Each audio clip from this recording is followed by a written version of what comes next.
जय श्री कृष्ण, जय राधे राधे। ऋषि पंचमी की व्रत कथा। ऋषि पंचमी कथा। सतयुग में विदर्भ नगरी में सैन्यजित नामक राजा हुए थे। वह ऋषियों के समान थे। उन्हीं के राज में एक कृषक सुमित्र था। उसकी पत्नी जयश्री अत्यंत पतिव्रता थी।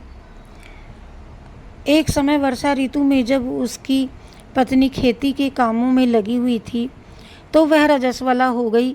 उसको रजस्वला होने का पता लग गया, फिर भी वह घर के कामों में लगी रही। कुछ समय बाद वह दोनों स्त्री पुरुष अपनी अपनी आयु भोग करके मृत्यु को प्राप्त हुए।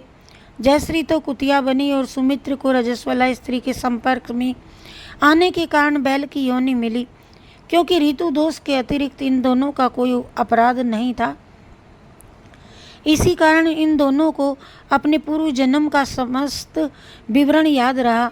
वे दोनों कुतिया और बैल के रूप में उसी नगर में अपने बेटे सुचित्र के यहाँ रहने लगे। धर्मात्मा सुचित्र अपने अतिथियों का पूर्ण सत्कार करता था।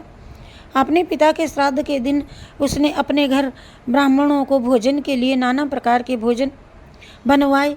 जब उसकी स्त्री किसी काम के लिए रसोई से बाहर गई हुई थी तो वह एक सर्प ने रसोई की खीर के बर्तन में विष वमन कर दिया।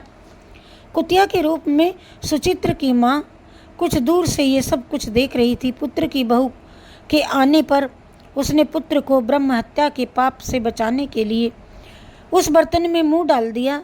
सुचित्र की पत्नी चंद्रवती से कुतिया का यह दृश्य देखा न गया और उसने चूल्हे में से जलती हुई लकड़ी निकाल करके उस कुतिया को मारी। बेचारी कुतिया मार खाकर इधर उधर भागने लगी। चौके में जो झूठन आदि बची रहती थी वह सब सुचित्र की बहू उस कुतिया को डाल देती थी, लेकिन क्रोध के कारण उसने वह भी बाहर फिकवा दिया। सब खाने के सामान फिकवा कर बर्तन साफ करके दोबारा खाना बनाकर ब्राह्मणों को भोजन कराया। रात्रि के समय भूख से व्याकुल होकर वह कुतिया बैल के रूप में रह रहे अपने पूर्व पति के पास जाकर बोली, स्वामी जी, आज तो मेरे साथ यह हुआ। आज तो मैं भूखी की भूखी मरी जा रही हूँ। वैसे तो मेरा पुत्र मुझे रोज खाने को देता था, लेकिन आज मुझे वह कुछ नहीं मिला। सांप के विष वाले खीर के बर्तन को अनेक प्रकार की ब्रह्म हत्या के भय से छूकर उसके न खाने योग्य कर दिया था। इसी कारण उसकी बहू ने मुझे मारा और खाने को मुझे तो कुछ भी नहीं दिया।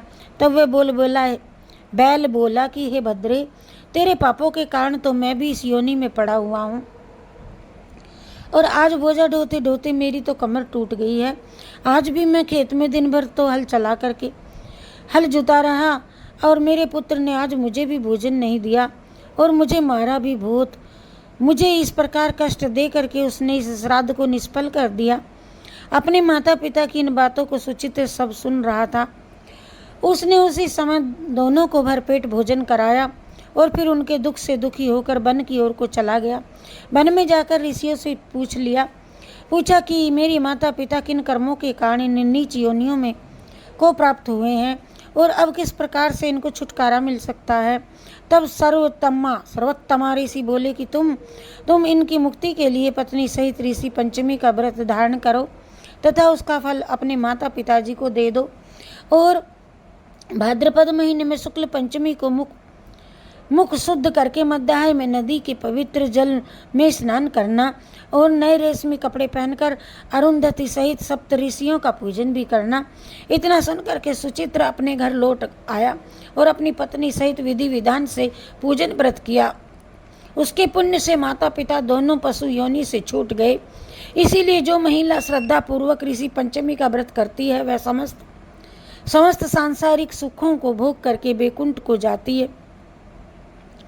बोलो जय श्री कृष्णचंद्र भगवान की जय, विष्णु भगवान की जय, सभी देवी देवताओं की जय, ऋषि महामुनियों की जय।